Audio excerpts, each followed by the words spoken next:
À 3h15 du matin, en plein cœur de la Russie, un essaim de 34 drones ukrainiens fonce vers sa cible à 480 km/h. Dans 45 secondes, ils frapperont le cœur de la stratégie aérienne russe, sa plus grande usine de drones, Shahed, une chaîne de production fabriquant quotidiennement des dizaines de drones d'attaque. Pendant des semaines, la Russie avait célébré l'usine de Valwiki comme un symbole de sa puissance industrielle. Ils pensaient bien que leur défense, un réseau multicouche de systèmes Nebo-M et Panzer-S, constituait un système de défense multicouche redoutable. Ils étaient si confiants que les commandants russes auraient organisé des barbecues à l'extérieur de l'usine pour célébrer des chiffres de production records. Ce qu'ils ignoraient, c'est que depuis 3 mois, les services de renseignement ukrainiens les étudiaient, analysant plus de 2 heures d'images satellites. Ils ont découvert une seule faille critique. L'équipe de nuit inexpérimentée en charge de la batterie Panzer avait la fâcheuse habitude de prendre les faibles échos radars à basse altitude pour des oiseaux migrateurs. Le plan était audacieux, attendre la nuit la plus brumeuse du mois, voler à basse altitude et se faire passer pour des oiseaux. L'enjeu était de taille. Le succès aurait signifié la paralysie de 70% de la production de drones russes, aveuglant de fait leur stratégie aérienne pendant des mois. L'échec aurait entraîné la perte d'un essaim de drones d'une valeur de 2 millions de dollars et une victoire de propagande humiliante pour Moscou. Mais au moment même où le plan était finalisé, les services de renseignement ukrainiens ont reçu une information terrifiante. La Russie venait de renforcer l'installation avec un nouveau système radar mobile, 96L6E, piloté par une équipe chevronnée ayant pour ordre d'abattre tout ce qui bougeait. Comment pénétrer une forteresse d'acier quand son unique point faible connu vient d'être corrigé à 3H17? À 96 km de la frontière, à bord d'un véhicule de commandement mobile exigu, des opérateurs ukrainiens lancèrent l'attaque. Baignés par la lueur froide de leurs écrans FPV, ils agissaient en parfaite synchronisation, leurs ordres résonnant dans leurs casques. Swarm est en direct. Allez, allez, allez. Les premiers à entrer en scène furent les tueurs. 34 drones. Ram 2X s'élevèrent dans la nuit, descendant aussitôt à 30 mètres d'altitude et utilisant l'épais brouillard de Belgorod comme un camouflage naturel. Mais ils ne fonçaient pas droit sur leur cible. Ils constituaient le deuxième acte de cette pièce. Le premier acte était entièrement consacré à la diversion. 10 avions Banshee Jet, 80 de fabrication britannique accompagnés de drones, ont jailli dans les airs prenant de l'altitude et émettant une signature radar simulée massive, identique à celle d'une escadrille de chasseurs Su-27. C'est le plus vieux truc du monde. Attaqué par la droite pour faire regarder l'ennemi à gauche. Cette symphonie de chaos était orchestrée par une IA personnalisée nommée Night Owl. Elle traitait en temps réel les données d'un drone de reconnaissance RQ-20 Puma, volant invisiblement à 4572 mètres d'altitude en tenant compte des vents latéraux de 24 km et en ajustant la trajectoire de chaque drone de l'essaim. Le facteur humain était crucial. Les opérateurs n'étaient pas de simples passagers. Ils étaient des pilotes prêts à reprendre les commandes manuelles à tout moment. Angle 15. Surveillez le signal radar. Un opérateur cria, les mains fermement agrippées aux commandes. Le compte à rebours était lancé. L'essaim disposait de 7 minutes précises pour traverser la zone de destruction et atteindre l'usine avant que l'équipage russe chevronné ne puisse distinguer la menace réelle des avions fantômes. À 3H19, le piège fut refermé. Dans le bunker de commandement russe, le commandant expérimenté vit exactement ce que les Ukrainiens voulaient lui montrer, 10 chasseurs Su-27 fonçant sur sa position sur son écran tactique principal. Il n'hésita pas. « Engagez toutes les cibles principales », ordonna-t-il dans la radio. « Faites feu !» Le système Panzer-S s'anima. En moins de 30 secondes, une salve de missiles pulvérisa Sisler. Banshee dans de spectaculaires boules de feu. À l'écran, les menaces entrantes étaient éliminées avec une efficacité impitoyable. L'équipage russe fonctionnait à la perfection. Le commandant donnait des ordres rapides, confiant dans la maîtrise de ses systèmes. Il se croyait en train de jouer à Call of Duty en mode facile, repoussant une attaque aérienne ukrainienne maladroite. Mais c'était un sacrifice calculé. À l'intérieur du véhicule de commandement ukrainien, les opérateurs observaient les icônes de leurs drones s'éteindre une à une. Leur mission était accomplie.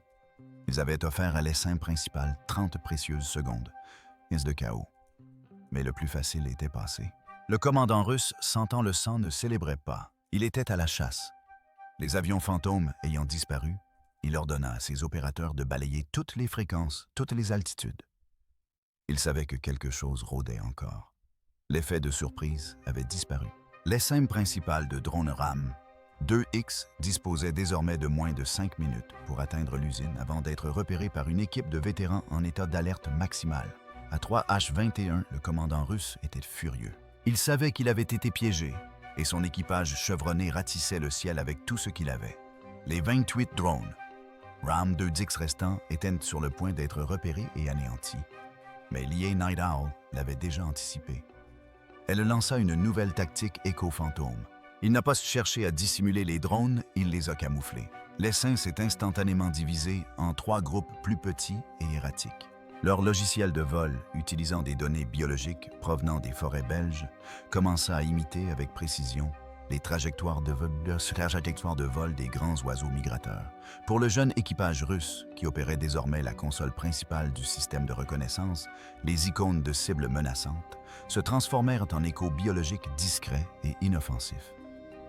Simultanément à 4,572 mètres d'altitude, le drone RQ-20 Puma largua un leurre infrarouge spécialisé.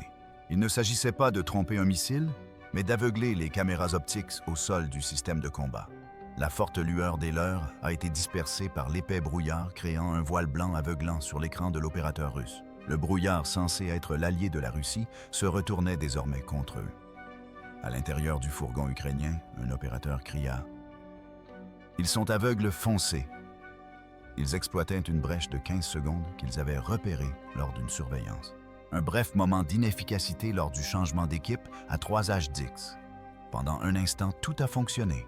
L'équipage junior débordé et désorienté a signalé que le ciel était dégagé. Mais le commandant expérimenté ne regardait pas l'écran principal. Il suivait le flux de données brutes sur son nouveau radar de secours 96 LL6 et ce système était plus sensible conçu pour trouver des aiguilles dans une meule de foin. Il avait percé à jour la supercherie. Il avait vu les loups dissimulés parmi les brebis et il était sur le point de déchaîner les enfers. À 3h22 du matin, le commandant chevronné refusa catégoriquement de se prêter à leur jeu. C'était comme un maître aux échecs qui, au lieu de sacrifier un pion, envisagerait directement le mat 3 coups plus tard. Sur son radar de secours 96 L6, il traça un rectangle autour des échos biologiques flous et les désigna manuellement comme hostiles. Il transmit ensuite ces données de ciblage brut directement au lanceur de missiles Panzer. La riposte fut brutale et instantanée. 4 missiles SA-22 jaillirent de leurs tubes, atteignant chacun une vitesse fulgurante de 1,2 cm par seconde. Leurs autodirecteurs verrouillèrent les 12 drones désignés. Mais alors que les opérateurs ukrainiens s'apprêtaient à exécuter leur manœuvre d'évitement prévue, un nouvel ennemi imprévu attaqua le ciel lui-même. Une violente rafale de vent de 40 km a balayé la formation. Sur leurs écrans FPV, l'horizon s'est soudainement incliné de façon brutale. L'IA a tenté de compenser, mais la force du choc a été trop soudaine. 3 des drones, incapables de corriger leur trajectoire à temps, se sont percutés violemment. Ils ne se sont pas contentés de s'écraser. Ils se sont vaporisés en 3 boules de feu en plein vol. Des voyants rouges d'alerte clignotaient sur les consoles des opérateurs, tandis que 3 icônes disparaissaient subitement. Pire encore, les 4 missiles continuaient de foncer droit sur eux. Ils menaient désormais une guerre sur 2 fronts contre la puissance aérienne russe et contre la force brute et imprévisible de la nature. Sur les ondes du commandement russe, la voix du commandant crépita d'un rire triomphant. « Ils n'ont plus de tours dans leur sac », déclara-t-il. Il avait raison. Ils n'avaient plus de réponse prévue, alors que près de la moitié de leurs forces de frappe restantes étaient sur le point d'être anéanties. La mission ne tenait plus qu'à un fil. À 3h23, à quelques secondes de l'impact de 4 missiles, la mission était terminée. Le plan avait échoué. L'IA avait épuisé toutes ses solutions précalculées. La situation était désormais entre les mains des opérateurs Mais ils disposaient encore d'une dernière carte, un coup de génie emprunté aux Américains. Chaque RAM 2X fut équipé d'un leurre AL-50 miniaturisé, le même système utilisé pour protéger les chasseurs F-16. Il ne s'agit pas d'un simple leurre, mais d'un leurre électronique.